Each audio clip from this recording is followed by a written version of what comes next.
coming. I think there's problem with leadership in this country. Now, for some time now, I've been saying it, any government that is not ready to cut down the cost of governance and address the way and manner we do things in this very country, the extravagant attitude we are displaying by the day, which is so costly, any government that is not ready to do something about that will never bring or effect any positive change in this country. Now, yes, I agree with him that this has accumulated over the years. We have no doubt over that because many administrations have not really come to change things. Many of our leaders, they come in with the motive of let me come and grab my own, let me take my own. If you come into the corridor of power with that attitude, you will not be able to change anything. You will not be able to change anything. Now, what I see is happening now is it's like making everyone to pull money together into a central pool so that we can continue to service our normal style of life that we have carved out for ourselves. Look at the number of steps that have been taken by government. The same government is telling people, be patient. Oh, adjust this or that. But you can't see the government adjusting. You can't see the people in the corridor of power adjusting. They are still buying the same, new brand new vehicle, SUVs. Now, let me ask, should an SUV be changed after 4 years? Really? Really? Are we fools?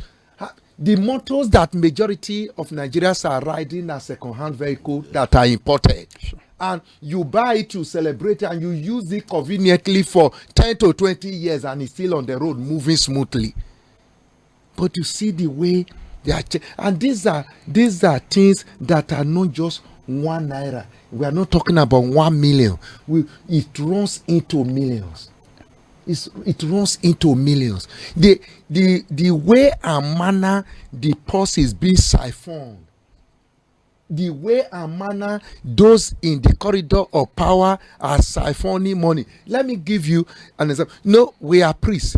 People come to us when the something is hooking them. They remember and run to us for prayer. Say, I beg, pray for me. I'm getting confused. Do you know how many people who run to us to say they gave me contract of 3 billion? 1 billion is going to the governor. 500 is going to the deputy governor. The commissioner for work is asking for so. The money don't finish. I don't want to go to Kuje prison because there's no money for me to work. Pray for me. That God. See, if you see what people in the corridor of power, you know that anti-corruption is dealt with. Anti-corruption is that nothing is going to happen.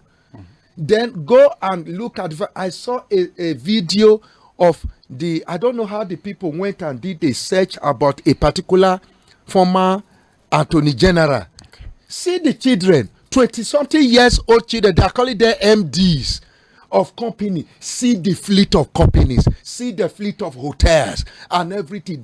They put everything together. They mention the name, the address in different states in Nigeria here.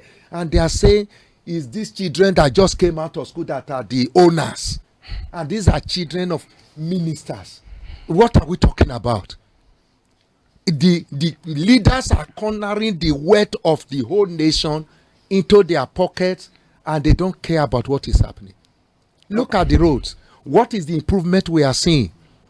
What is the improvement we are seeing on roads?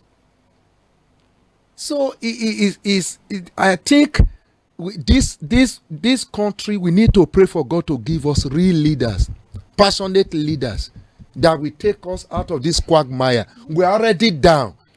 And the way things are going is like those in the leadership are still taking decisions that will make us to just continue to go down. See the way they dash the hope of Nigerians about Dangote refinery. That every Nigerian will be praying for, hoping that when this thing come on stream, at least we'll heave some sigh of relief. Till today, nothing is happening in our refineries. The only individual that have done his own politics, they said they won't sell crude to him. And the worst part of that variable is that we are even begging the Minister of Petroleum to allow Dangote to distribute to marketers. And this Minister of Petroleum happens to be the president. That is what I'm telling you, that the confusion is so much. Now, talking about the present government and the president, let us be honest. Before President Tinubu take over power, I didn't hear that the campaign manager or APC handlers ever refuted the statement and the video that was on air that where they quoted the president as saying that I will reduce the purchasing power of the people and extend the tax dragnet. Yes. Since that video came during the campaign, I keep asking how will that one help the citizens of Nigeria? When you say you are coming to rule a people, and you say you are going to reduce the purchasing power of the people, and you are going to increase the tax dragnet, how is that going to benefit the masses? How is that a renewed hope? But I didn't hear any person come out to say it's fake news or he didn't say so. And what is happening now? See, when I'm driving home now, I see corner appear. My spirit go tell me, Unuayan, just continue driving. Don't stop. Don't buy. Because if you start to buy ordinary corn appear, 4,000 will go out of your pocket just for ordinary corn appear.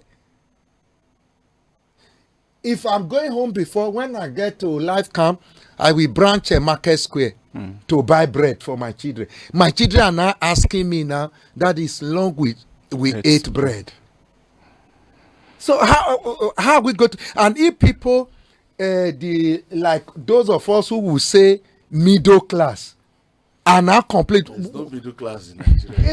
It's not there again. Okay. Those in the middle class or you don't have. It's either you have now and you have it extremely, or you are extremely poor. That's how it has become. Now, no middle class, it has been wiped off within this just short time. My own is, somebody should be there telling us concretely how this policy, subsidy, they say, have been removed. There's confusion in the air that it's not the whole subsidy that is removed. Now that subsidy is still being paid. No one is explaining. No one is telling any person anything. Is this how we are going to continue? With where we are now, we expect those in the corridor to come out concretely to say, this is the step we are taking on the short term, in 3 months' time, in 6 months' time, this is where we hope to be. On the long term, in 2 years, this is where we hope. Nothing. All that we are saying is increment here, increment here, increment here. Now, they are talking about, good news. Were you the one who used the word good news? What is good news about 70,000 naira in Nigeria today? What is the good news? A bag of rice is more than the salary of a person in a month, and we are saying they want to stop it. Is good news. All right, Venerable, so much have been said, and I believe that those in the corridor of powers are hearing and would do the needful. At this point, we would be going on a short break.